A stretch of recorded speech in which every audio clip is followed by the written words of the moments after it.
You're right, everyone. So it's me. I'm back again, and I thought I'm going to give someone a little bit of help, or maybe a few little bits of advice.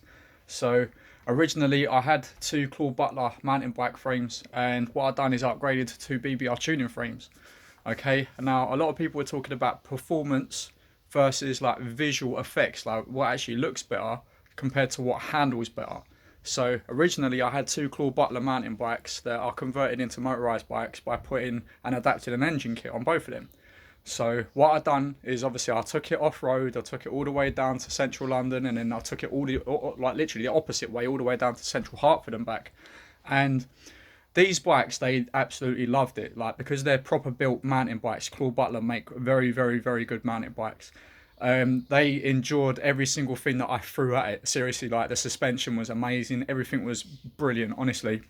A lot of people, they was sort of taking the mick out of these BBR tuning frames, but like I'm about to say, it depends exactly what it is that you're looking to get out of these, like either visual or performance. Now a lot of people, there was cracking their frame, and a lot of people, they were saying that you need to put like rubber mounts to obviously like stop the vibrations and the movement and whatever. So basically it's up to you basically exactly what it is that you wanted to do with these bikes. So me, I was into like performance, like how fast I can get it, souping it up and this and that, but now I'm more into the visual part of it, like how nice it looks compared to how it handles. I mean, my bikes, they are really, really nice. I like every single one of them now that I've got, and what I'm going to do is explain to you exactly what I've done. Okay, so here you can see my red one.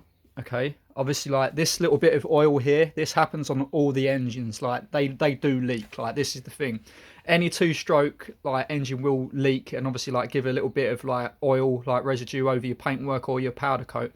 So what I've done here is, this exhaust that comes down was the original basic exhaust, and then what I've done is I've chopped it, and then I've welded this exhaust on. Okay, so this is a double-ended exhaust. Okay, as you can see, it's a double tipped like ended exhaust from a 50cc quad bike which I had laying about in the back garden. All right, and a lot of people were saying that obviously like, so what about the performance, what about the speed? In my mind, and I know for a fact it's very, very true, okay, this thing does perform a little bit better because obviously the expansion chamber that it has here, it's not going to give out like a close reading to nearly 70 miles an hour. I know that. A lot of people are putting KTM exhausts on their bikes as well, which definitely it will handle a lot better and you'll get a lot more speed improvement. But like I said, I'm more into the visual looks of how it looks compared to how like how it performs in a way. So that's my opinion. That's exactly what I feel. With the next bike though, the blue one, I haven't exactly put the exhaust on as of yet. The reason being is because this is the exhaust that I found. Okay, this massive beast of an exhaust I found, right? And you can see it goes all the way through. See the little baffle inside, right? This I actually found when I was going to my partner's old house, and basically like I found it in the middle of the road, and it was just sitting there. So I thought, oh my god, what is that shiny like bit of metal? Like, what's that all about? And I thought, no, what is that? It's actually a part of an exhaust, and this actually is a 4-stroke exhaust. So I've got the original exhaust here, okay, and the little pile of bits just there. Okay, so what I'm going to do is I'm actually going to chop it and cut it and then re-weld it. So, like I said, it's completely up to you exactly what sort of exhaust that you want. And with me, I'm going more visual than instead of performance-wise. But I actually believe that this is going to perform a hell of a lot better than the original basic bog standard exhaust that you get with the kit. So, I mean, I know it might be a little bit tattered and like obviously like banged up, whatever, but I can sand this out. Like this is easy. This is a very, very easy fix for me, so I'm not too bothered. All right. So when you look at the actual like the exhaust like that you're going to put on the bike, I feel as though it's going to obviously look better when it's mounted underneath like this. But seriously, because of the weight of it, I'm going to have to sort of adapt, because I'm pretty good at engineering and like obviously making things a lot better than how they was before. I'm going to have to adapt and fit a bracket obviously to hold this up onto the frame so as it does hold the weight a bit better and to stop vibration as well. So when it comes to it, it's completely up to you exactly how you wanted to adapt these engines to obviously suit your need. Okay, so even whereas it comes to the carburetors, okay, the carburetors, if you get the basic one that comes with the kit, the carburetors will leak oil and petrol all over the place. Yeah, they really will. But this one is a high performance carburetor, which is obviously the cheaper version. So this is like £20 on eBay. It comes with like actually with the wrong jet. So the second that you upgrade it to the better jet, then it will work proper. It will work decent. The same with the head, okay? With the head itself, right? With the basic head on the normal kit, yeah? Just like this one here. This is the basic one that you get with the kit, yeah? It's about the actual surface area, okay? So that will heat up instantly. This one here that I got, right, and I put on, that takes a very, very, very long time to heat up. In fact, I've ridden this bike for well over an hour, and it still doesn't basically get that hot.